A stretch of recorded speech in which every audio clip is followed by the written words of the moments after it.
mind saying that this is the work I did today. Well, I did this work today,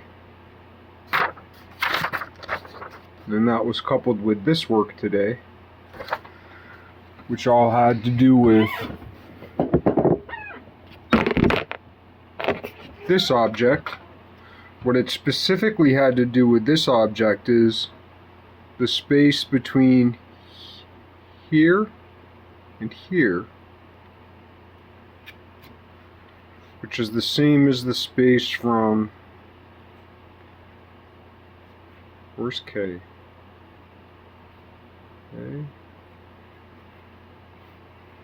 I, K.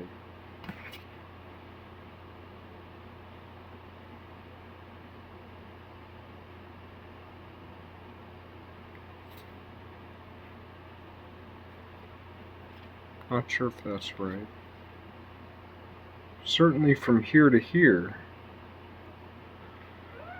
So if there was there's an invisible perfect line from here to here. That's what this page is about. In my little book, that's page 32 and 33. Or no, well, 32-B.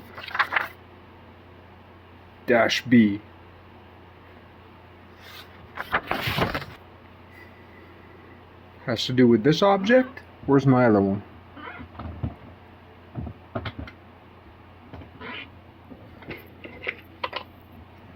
And this object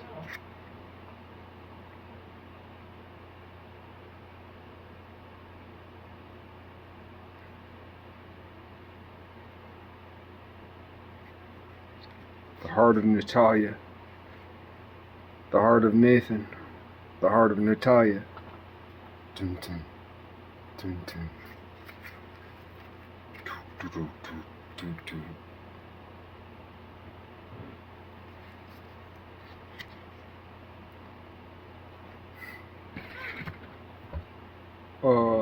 I don't suspect this is where I will triumph, but it's a little battle.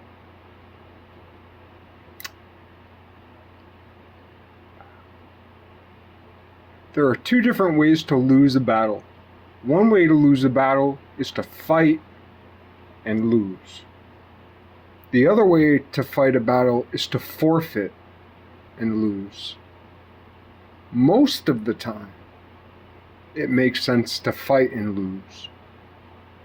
Sometimes, very, very, very, very rarely, you forfeit.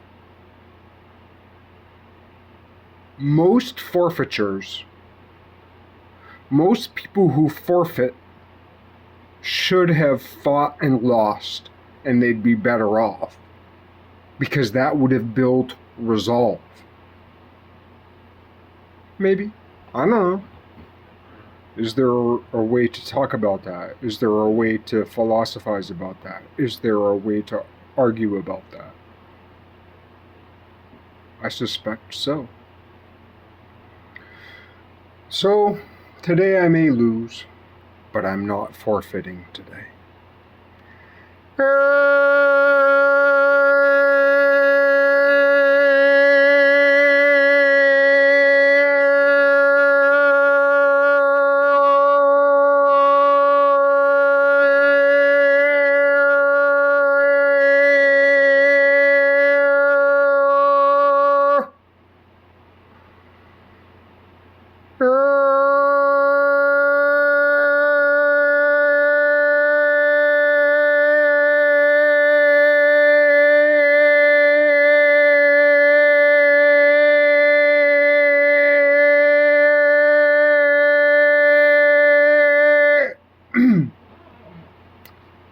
One of the ways we can think about time is the light has a speed limit. Light itself has a speed limit, and modern day physics says that the speed limit of light is the speed limit of the universe.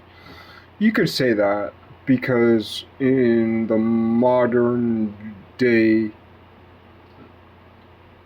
history and philosophy of science consensus, Super-Luminalism is impossible?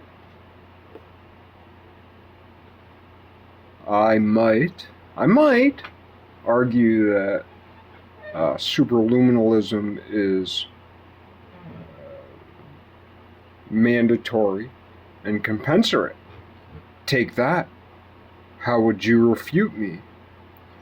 One of the ways I might refute you, depending on your answer, is that neutrinos, my understanding, and please refute me with studies or with papers, like my understanding is that the first study of neutrinos undertaken by well, there's theoretical physicists, but then there's also experimental physicists, and my understanding is that some of the first physical experimental physicists who tested the idea of neutrinos found that neutrinos were superluminal.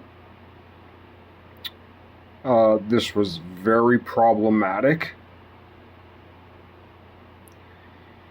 So a great endeavor was undertook to clarify what the fuck happened. Yeah, WTF big time.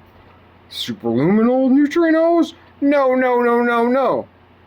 So all the physics were tweaked and torqued in every different which way with however many PhDs and research assistants. The prostitutes of science, so to speak, and also kinda.